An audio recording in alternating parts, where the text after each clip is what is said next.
All right, let's talk about the upcoming auction. So the prop store in London will have a big auction. They do it every year, one in LA, one in London.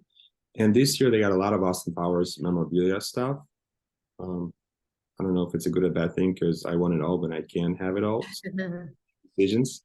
And I'm just gonna go over piece by piece. They're gonna have. I'm looking at the first lot is 28, which is a blue suit from Goldmember with the fake necklace. As I see on the description, it says like it's a replica. Opening bid is £25,000 to 50. We'll see. Crazy.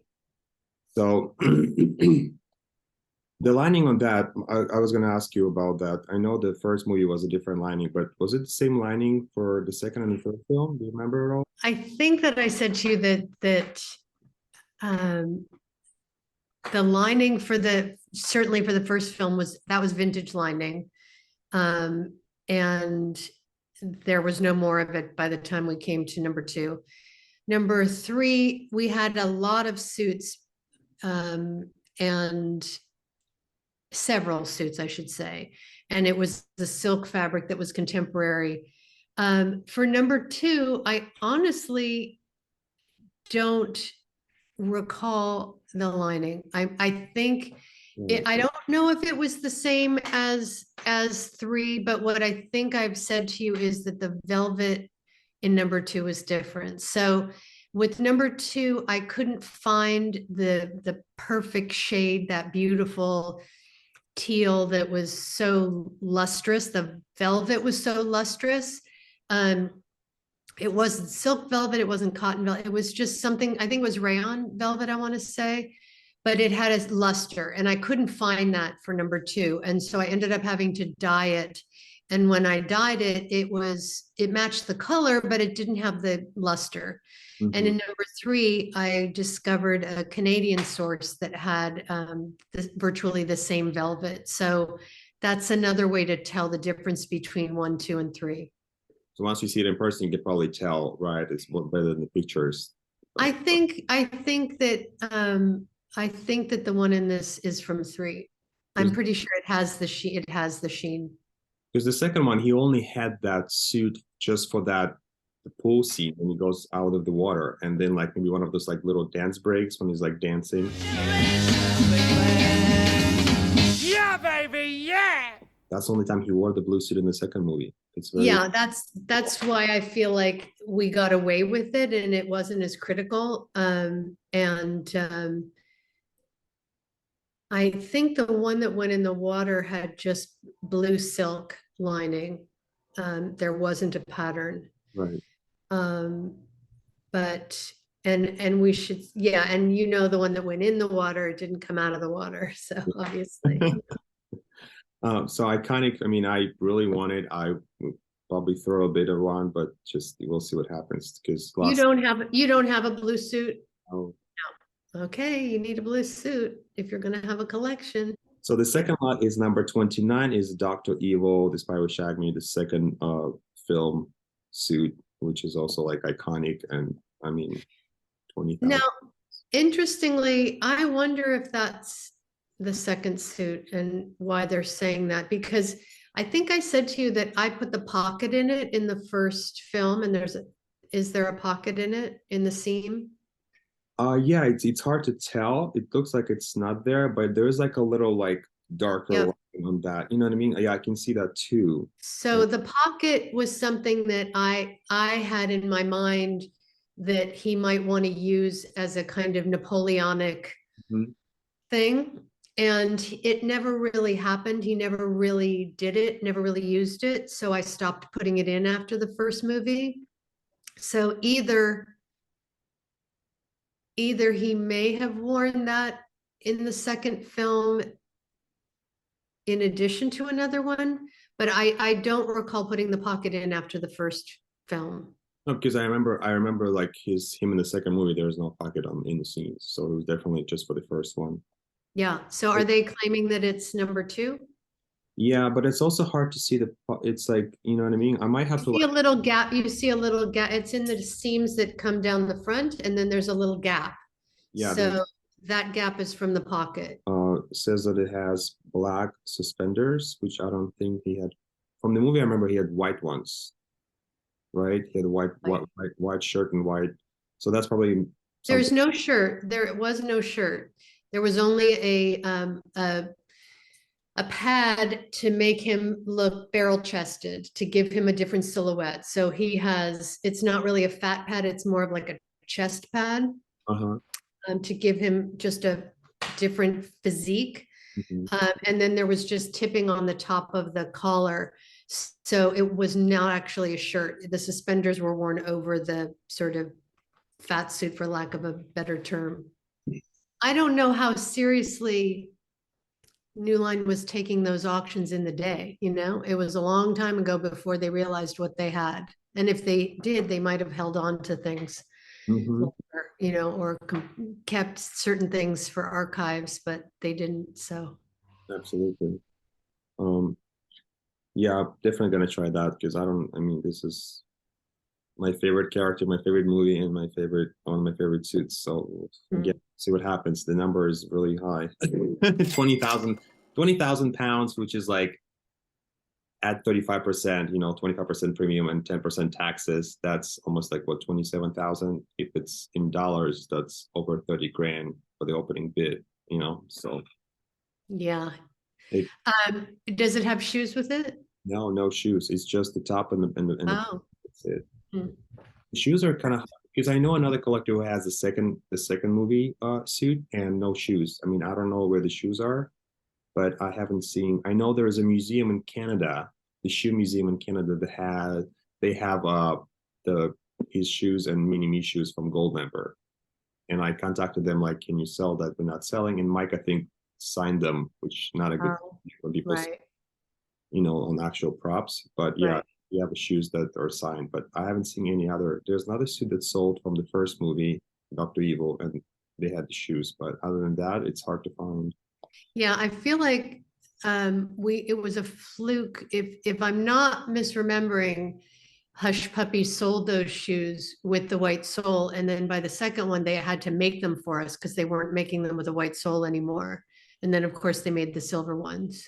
Yeah, I wish there was like a full set because I mean it's Yeah, it seems like at that price, you would have the shoes. yeah, Yeah. that's a lot. And maybe a ring too. Well, I have the ring already. I Like, know you do. I know oh, you do. now I have one from Goldmember, one from the second movie. The next one is lot 30 is the sumo match costume, which is not complete, and it's very like kind of healthy number, only 4 to 8,000 pounds. I guess it's like a smaller scene, the suit is not complete. But like that makes me wonder, like if that's because it doesn't say. Maybe it's once the catalog comes out, you can see it closer. But I don't see any like labels that says Mike Myers. It could be the stunt one, right? One, the orange one. Well, I don't know if there was a stunt or if it was the photo double. Yeah. Because during that scene when he's fighting Fat Bastard, apparently Mike Myers was Fat Bastard, so the guy was fighting him. That could be that suit. Yeah, it was more, yeah, I mean, it wasn't a fight that was that I think it was something Mike could do, but he couldn't obviously do it with himself. So yeah, exactly. So the Austin guy was the fake Austin at Yeah. that scene. And they have blue socks, was that the thing? Because I kind of like saw like that suit behind me had red socks in the previous lot. Somebody sold it years ago. Was that the thing? Like you kind of like create like different socks for him, like different. Yeah. There were different socks for each. Yeah, definitely. And I don't know, you'd have to study those films to figure out what's what, because I don't know that I could remember, but they were certainly coordinated for sure. Yeah.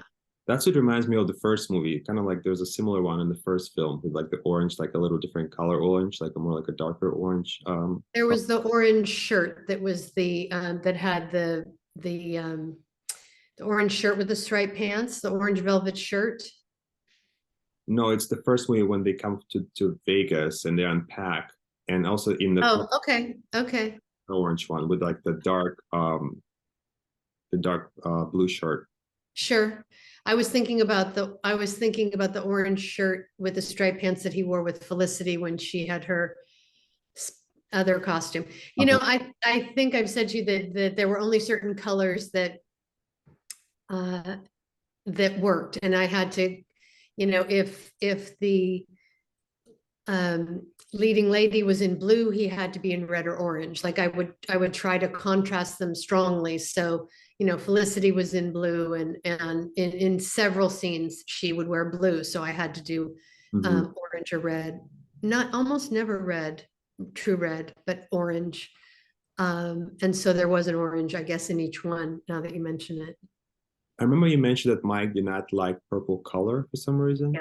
And it's apparently very common in Britain that they in the UK that they don't, that purple is a color of royalty and it's a color for the dead. Oh, really? And so there's a lot of superstition around purple, and I don't know what it was that by, you know, the last costume in the last movie that he was willing to go for purple, because I was trying to get purple in there to just seem like a natural, you know. Yeah, I actually like that purple, that velvet one is my favorite out of, like, instead of because there was a blue one, the red one in the second, and the purple one. So I think the purple is my favorite out of all three. It's a pretty shade of purple. Great color, and with that golden dress that Beyonce's wearing, and that's it's just, yeah, that's amazing. Speaking of Beyonce, the next lot is 32, is her dress from the Club 69, Studio 69. Shoes and the skirt, 10,000 pounds opening bid. Everything is good here, right? It's all like solid and all hers. Oh yeah, there was only one. There was only one for sure. And I think I mentioned to you that I had the necklace because, again, these were just things that I knew we could never recreate, and if we ever needed them, and the producers were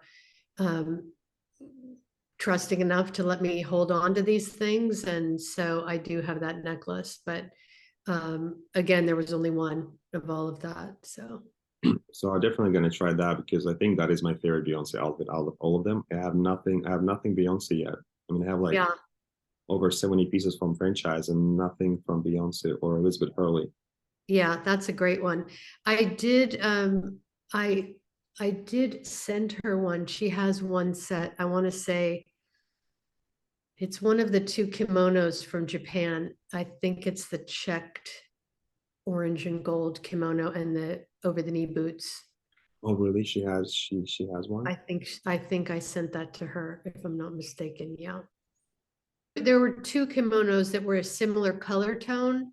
One is like a check, almost like that suit, that the Austin suit that you own, only in golds and rusts and pinks. And then one was more of a classic Japanese print.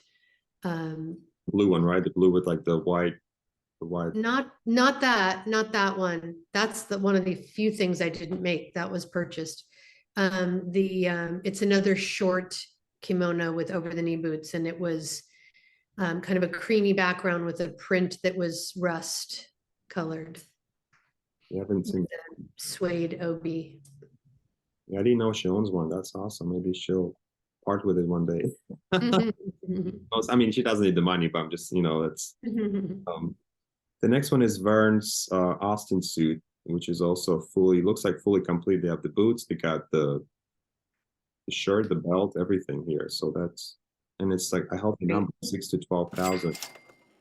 And the lining matches the Austin suit, same lining. The swirling silk one. Yeah. So that one is, I mean, I have his prison outfit. I mean, you see these numbers, it's like I just have to see what they add, you know. So also, like, you have to, like, when there's so much stuff happening at the auction, you gotta pick your favorite and kind of go for it. And then where do you think these came from, this lot? Where did this lot come from? This whole collection, I feel like, because there is a collector, Paul Allen, he was a founder, like one of the founders of Microsoft, who passed away like a couple of years ago. Paul Allen? Yeah. He had a gigantic memorabilia collection. He was like collecting and a lot of stuff. And I didn't know that. I did my research so he has a museum in Seattle, next to that tower, huge memorabilia museum. So there's a lot of stuff. And he also had a movie theater there, and he would like change the costumes there. And I went to their page and I saw all of those costumes: the Dr. Evil, the Austin, the Foxy, and the 2 Mini outfits. they were kind of like rotated there and this suit as well. So I guess like his relatives decided to get rid of it and just give it all to the prop store. So the final one I was gonna talk about is on day 3. Is lot 859 is the mini white suit from the submarine layer. It's on the day 3. They have smaller pieces on the day 3 of the auction. Yeah, that's the submarine layer. Sure. Yeah. So that's coming up. That's also 3,000 to 6,000, which is very low. I mean, it could go up, but I'm just saying like that's Yeah. I mean, if you're gonna own a mini me, you'd want to have either the blue or the striped blue on blue from the that matches Mike's. I don't know who has that. I haven't seen that one ever. I know it was sold for 4,000 history back in the day, like years ago, but I've never seen it out for anywhere. I don't know who owns it. I don't know, because I know a lot of people that own stuff, but it's one of those that I'm not sure. So I don't know what do you think, knowing my collection, what do you think I should go for from this auction? Like what do you think? Well, you need Beyonce. You have to have a Beyonce. I mean, to me, that seems like with where she's at in the world and her history and connecting that to Austin Powers is like, how can you have a collection without including her? Because you have a Felicity, you don't have, do you have you don't have an Elizabeth Hurley, right? Nothing. Yeah. So you want to round out that in your career. Right. So I would definitely say Beyonce. And I would kind of be partial to that mini me blue, the velvet. And if you don't, and if you, again, to complete a collection, I would think, or not, I know you're not completing here. I know this is not the last of you, but certainly securing a blue velvet for Austin would be the way to go. But those are 3 very pricey items.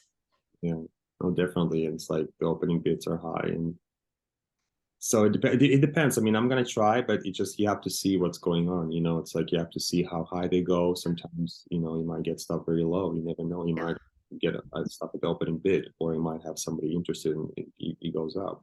Yeah. The Dr. Evil, I know he's your favorite, and having the classic suit that was in all 3 is certainly worthwhile. If it has a pocket, I'm going to say it's probably from the first movie. Mm-hmm. But it's just a question of how beat up it is and if that matters or not, or if it's just having one from the first movie is the priority.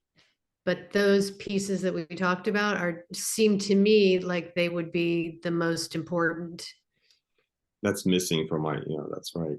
Because the blue suit I don't have, the mini blue suit, that would actually be a perfect match. You can have. I mean, to have the ability to display both of those is pretty incredible.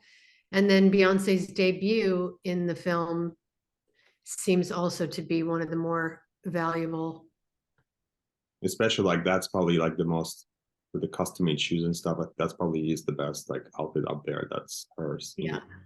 And know that I actually have the gold memorial skating outfit, 2 of them together would be a great, And when you open your museum, I can loan you the necklace for your opening. Right. Yes, I'm gonna need that necklace, and I may not ever part with it, but I can certainly send it to you on loan. I'll write you a big check. Yeah. No, that would have been great. So yeah, we'll see what happens. And there's a lot of good stuff. And I definitely want to do eventually, maybe like do some exhibit at least to start, because I think I have a big enough collection to have something like as an exhibit or something, maybe Academy Museum, or you never know, because yeah, absolutely. You're going back to London for this, right? Yeah. So I'm gonna be there for 4 days, and I'm gonna be there in person bidding, which is scary because at home you can just on your computer you can kind of stop, but there just like I feel like the pressure, and it's gonna be You better know your threshold before you walk in the door. No, I do have to like set the like the numbers. Okay, I'm not being over this number. I'm not going over. So just to see. Sometimes you get carried away, and then an invoice comes, and you're like, "Oh my God, what have I done?" Do you know anyone else that is going to be competing with you? Nobody from the Austin Powers collectors, no. So that's a good thing. I admire your dedication and your commitment. Thank you. So, As you know, my favorite franchise, and I love your work because as a theater major, I did a lot of costuming, and I appreciate it even more. So I love the costumes and I love the magic of Hollywood and how you did such an amazing job with those 3 movies. And I just thank you for doing this, and thank you so much for helping me with the questions I have. You're always so helpful to verify things if I have questions. It also helps, to have your research, and this is the best research you can have is the actual custom designer, like yeah. verifying things. Well, you may have exceeded me in terms of your knowledge and research and everything at your fingertips. So, I'm just so grateful that you're so dedicated. It's wonderful. I mean, it's remarkable to see that it live on like this. This is this is word of art. It's history. It's Hollywood history. So you have to preserve those things. Like this customer here, it's custom made mannequin, Mike Myers' size, so there's no stretching in the fabric. It's a plexiglass box, like sound protecting. It costs like $4,000 just displayed properly. Like if you want It's to beautiful. It's beautiful. It's perfectly displayed. So it's very warms my heart that it's that you're taking such good care of everything. absolutely everything is put away, and so there is any like a tears or anything, I was ask you for help. Where should I fix it? Who are the right Yeah. people to go to and stuff to keep it preserved, and Yeah. for the next generation. I mean, we collectors only like temporary holders of these pieces. So eventually you will have to move on at some point Yeah. to new hands. So, but my job right now is to prevent them as much as I can, and as long as I Yeah. can. Yeah. Keep it in a good shape. Well, you may want to donate them to the museum in your last will and testament, to the Academy Museum. Yeah, That will live on. That really will live on. I mean, at some point, like I'll probably have everything. I mean, that's the goal for me. I really want to have. Everything is a lot, Alex. Now calm down because everything is a lot. You might want to buy a house and Well, I mean, that's true. Yeah, that's what I was like. All my money goes instead of saving it to my house. I always want to have a house in Palm Springs, and I can't put everything away because everything goes to everything goes to the auction houses or like private collectors' hands. Well, thank you, Dina, so much for all your time, and this was amazing. I'm glad we talked about my hobby and your work as a customer. Good luck. Good luck. Break a leg, as they say. Thank you so much. Thank All you. right. Talk to you soon. Talk to you soon. Thank you. Bye.